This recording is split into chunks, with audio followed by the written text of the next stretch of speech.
Hello, my name is Joey DeVlieger. I'm a physical therapist here at Essentia Health Therapy and Performance Center. I specialize with working with runners, and I'm excited to share with you some information on strengthening and stretching. You may want to actually consult your physician or an athletic trainer or physical therapist prior to starting any of these exercises.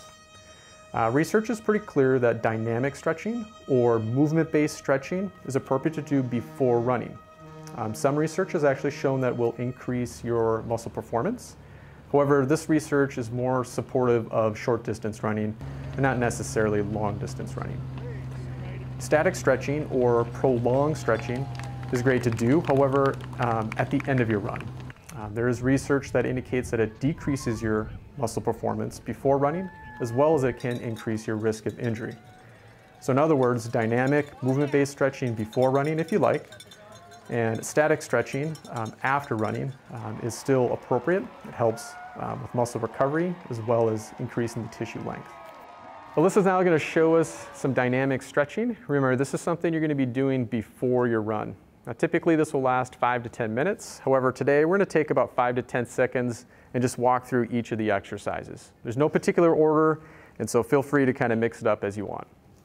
So the first one that we're going to start with is called the leg swings. You can go back and forth, front to side.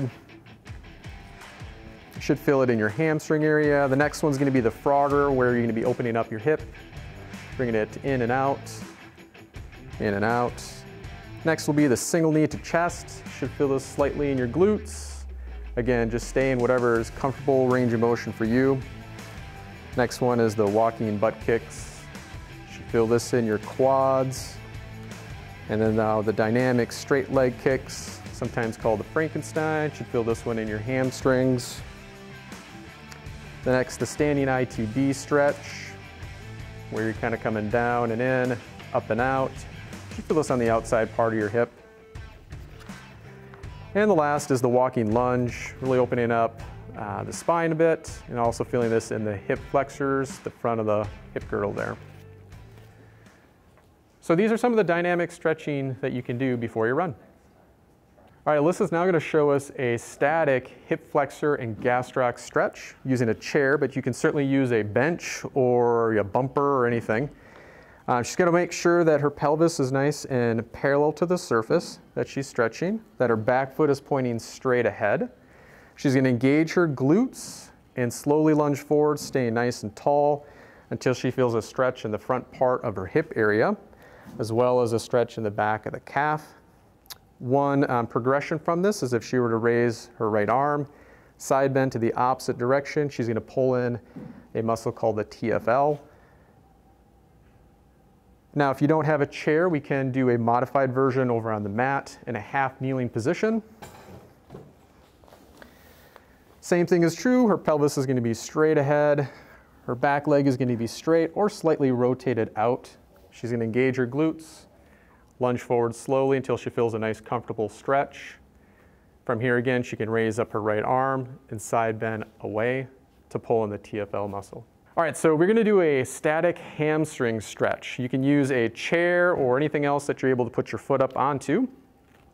And important with this stretch again is that you're going to be parallel to the surface with your pelvis, and in this case the chair. You're going to stay nice and tall and upright, and then you're going to slowly bend forward, staying tall. Trying not to bend at the waist. You should feel some stretch in the back of the hamstring muscle. Now, a modification of this is to just sit down if you don't have the balance or just prefer this. Make sure that you sit towards the edge of the chair. And same thing is true, you're going to go nice and tall in the chest, arch in the back, stay in that direction and slowly leaning forward until you feel a comfortable stretch in the back of the leg.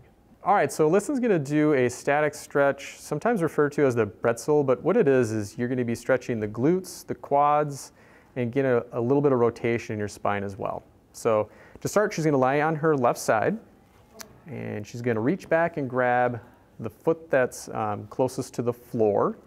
She's going to come across the top thigh, slowly apply pressure down, and then rotate backwards towards me.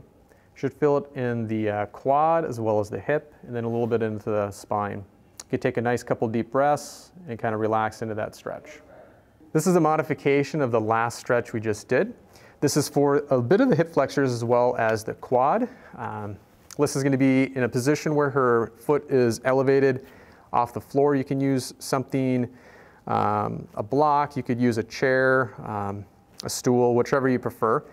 You're going to stay tall again, squeezing the glutes, lunging forward a little bit. You should feel that in the front of your quadriceps. And then a modification of this is in a standing position, using a chair or something else to balance.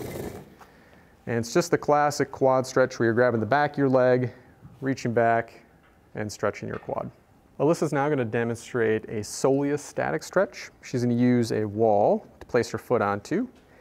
In this position, she's going to slowly bend her knee and then lean forward into the wall, feeling a stretch somewhere deep back in the calf. Soleus is your endurance muscle, very important to stretch.